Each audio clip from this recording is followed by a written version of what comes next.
I made a 60-year-old chatbot and here is how I did it. So this is Eliza's brother.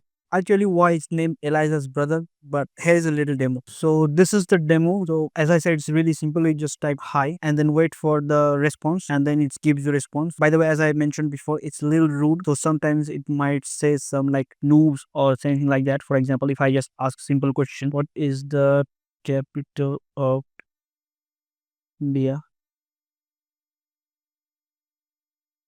And then as you can see, it's really like a little rude response. For example, the it's New Delhi, what you don't know or something like that. And this is the clear button. So it basically clears the session. I'm actually using session storage for this one. So it's if I just click here, then it will basically clear the response and it reload the page. I think it's like an issue because I shouldn't actually reload the page, but rather take the empty value and set it up in the custom div stack. In future, I will improve this. So this is it. This is the demo. And now let's. Why is it named Eliza brother? Well, in 1967 in MIT, this guy named by Joseph Weizenbaum. created a chatbot named Eliza. Remember, it's 1960, so it wasn't like AI chatbot, but rather a simple demonstration of NLP or natural language processing. So basically, it will take your line like "I am sad today" and find meaningful words like "sad" or "today" or "I" and will ask you questions based on those words. It was supposed to be a mental health advisor. You can actually go to this website and take a look at this link below. So that's why it's named Elijah's brother. I know it still make no sense, but this is what I thought.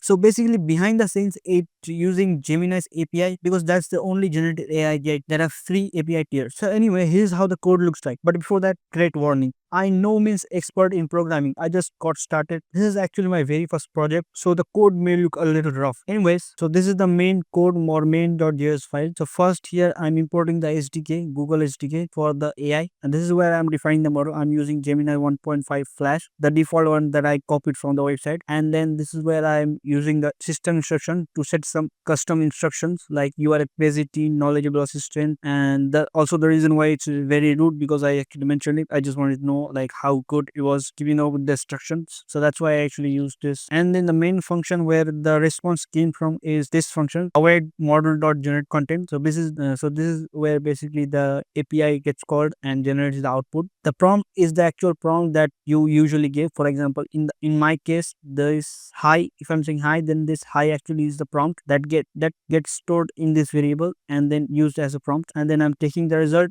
and extracting the actual text from it and returning it. And then here the text, there are two types of text. One text is the actual AI text, which is this one, and another one is the user text, and I am using this to create basically chats. For example, if I type hello, then you see this and this it creates a new div and adds this p tag, one for the AI and one for the user, and add them into the text area. Text area is basically this whole part text area. So this is it. This is how I did it. If you want the source code, it's linked below.